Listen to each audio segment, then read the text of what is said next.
کئی دن گزر جانے کے باوجود رانی پور کی معصوم شہیدہ بچی فاطمہ، جن کا حویلی سے تشدد کیا ہوا لاش ملا اور جن کی میڈیکل رپورٹ میں بتایا گیا کہ بچی کو ہر قسم کے تشدد سے گزرنا پڑا ہے، ابھی تک ان کا مقدمہ عدالت میں پیش نہیں کیا گیا، ابھی تک کیس چالان نہیں ہو سکا، ابھی تک پولیس انویسٹیگیشن کر رہی ہے اور انویسٹیگیشن ہائی پروفائل مقدمے کی انویسٹیگیشن میں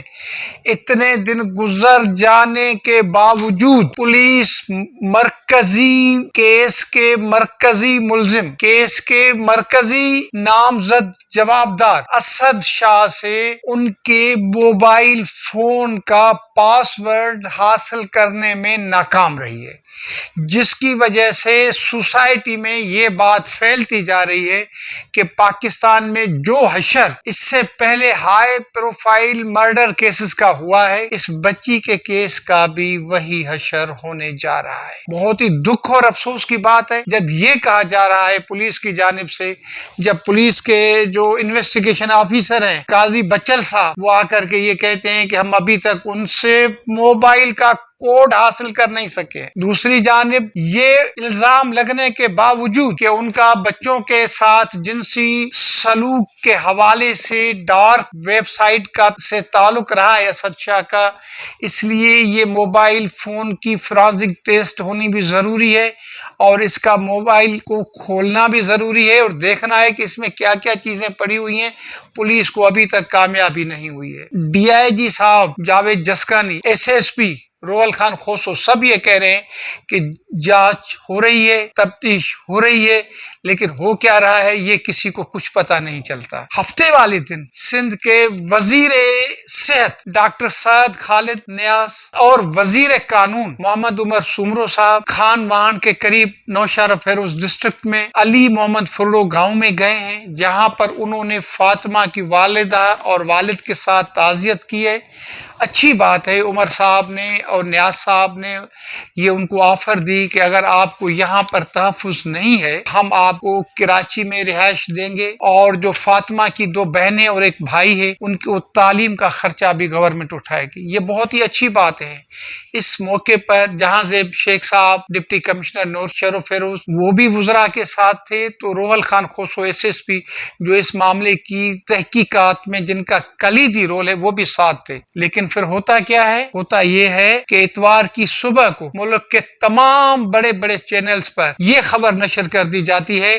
کہ ایس ایچ او امیر چاند، ڈاکٹر فتح میمن جن کے پاس بچی کو لے کر کے گئے تھے، رانی پور ہاسپٹل کے ایم ایس ڈاکٹر علی حسن وسان اور ایک سینیٹری ورکر ہے یا ایک جو پیون ہے جنہوں نے ایک ڈرپ لگانے کی بات جن کے نام سے مشہور امتیاز میراسی، وہ آزاد ہو جاتے ہیں۔ اور جانچ انویسٹیگیشن آفیسر قاضی بچل کا کہنا یہ ہوتا ہے کہ ان سے کوئی ثبوت نہیں ملے ہیں بچی کے مرڈر میں، لہذا ہم نے ان کو آزاد کر دیا ہے۔ جب یہ خبر نشر ہوتی ہے اور پورے پاکستان میں کیا دنیا بھر میں جنگل کی آگ کی طرف پھیل جاتی ہے، تو پھر قانون ایکشن میں آتا ہے اور پھر ان کو اریسٹ کر کے تھانے میں بٹھا دیا جاتا ہے، ان کو 4 پائیوں پر بٹھایا جاتا ہے۔ لاک اپ نہیں ہے، یہ وہاں پر موجود ہیں، ایک مہمان کی طرح وہاں پر رہ رہے ہیں، اور وہ پھر وہ ان کی ویڈیو جو ہے وہ ٹیلی ویژن چینل کو سپلائی کر دی جاتی ہے کہ جی دیکھیں یہ ایک آزاد نہیں ہے، یہ انڈر انویسٹیگیشن ہے۔ اور پھر ڈاکٹر ایوب شیخ سندھ کا ایک بہت بڑا کردار ہے سماجی خدمات کے حوالے سے، صحافتی خدمات کے حوالے سے، سوشل ایکٹیویٹیز کے حوالے سے۔ ڈاکٹر ایوب شیخ صاحب نے اپنی وال پہ لکھا ہے کہ یہ جو 4 ملزمان انڈر انویسٹیگیشن ہیں، 2 ڈاکٹر، ایک ایس ایچ او اور ایک سینیٹری ورکر، یہ رات کو اپنے گھروں کو چلے جاتے ہیں اور صبح کو تھانے پہنچ جاتے ہیں۔ یہ چیزیں ہیں جو ذہن میں شکوک اور شبہات کو جنم دے رہی ہیں۔ فاطمہ کی امی شبانہ کا کہنا ہے کہ جس حویلی سے ان کی بیٹی کی میت آئی ہے، اسی حویلی کی ایک طاقتور خاتون جو ایک طاقتور شخصیت کی مسز ہیں، وہ انہیں ٹیلی فون پر، وہ انہیں موبائل فون پر دھمکیاں دے رہی ہے کہ مقدمے سے، ایف آئی آر سے حنا شاہ کا نام واپس لو ورنہ تمہیں مزید سخت نتائج بھگتنے پڑیں گے۔ یہ باتیں ہیں شہید فاطمہ کی امی کی کہ انہیں کہا جا رہا ہے کہ اس مقدمے سے حنا شاہ کا نام واپس لیں، جبکہ حنا شاہ اور ان کے والد محترم فیاض حسین جیلانی جو رانی پور ٹاؤن کمیٹی کے وائس چیئرمین بھی بتائے جاتے ہیں، ان کو بھی پولیس اریسٹ کرنے میں ناکام رہی ہے، جن کے متعلق کہا جا رہا ہے کہ وہ اس وقت بلوچستان میں ہیں۔ یہ ایسی چیزیں ہیں کہ جو بتا رہی ہیں، ذہنوں میں شکوک اور شبہات ڈال رہی ہیں کہ کیا کہیں واقعاً ایسا ہی حشر ہوگا اس مقدمے کا جتنا پاکستان کے بڑے ہائی پروفائل مقدمات کا ہوتا رہا ہے۔ دوسری جانب سندھی ادبی سنگت کے پلیٹ فارم سے اور پولیٹیکل پارٹیز کے پلیٹ فارم سے، سوشل ورکرز کی جانب سے اور عام شہریوں کی جانب سے کراچی، سکھر، لاڑکانہ، ٹھل، نوشہر و فیروز، گمبر، جام شورو،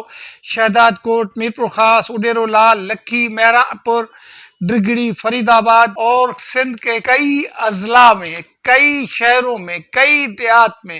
اس معصوم بچی کے خون کے ساتھ انصاف مانگنے کے لیے مظاہرے ہو رہے ہیں۔ کل تو لوگوں نے ببرلو بائی پاس بند کر دیا، جس کی وجہ سے بہت بڑا وقت دونوں طرف سے ٹریفک جام ہو گئی، ہزارہ گاڑیوں کی لائن لگ گئی۔ یہ ہو رہا ہے مقدمے میں انصاف کے لیے لوگوں کو احتجاج کرنا پڑ رہا ہے۔ سندھ کے وزیر قانون بریگیڈیئر حارث کہہ رہے ہیں کہ مقدمے کی تفتیش جاری ہے، جو بھی ملزمان ہیں ان کو نہیں چھوڑا جائے گا۔ حویلی سے 7 مزید بچیاں ملی ہیں، جن میں 4 کو ورثاء کے حوالے کر دیا گیا ہے، اور یہ بھی کہہ رہے ہیں کہ حویلی سے ایک بچی جن کا نام ثانیہ گرمانی ہے، وہ ابھی تک غائب ہے، ان کا کچھ پتہ نہیں چل رہا کہ وہ قتل ہو گئی ہے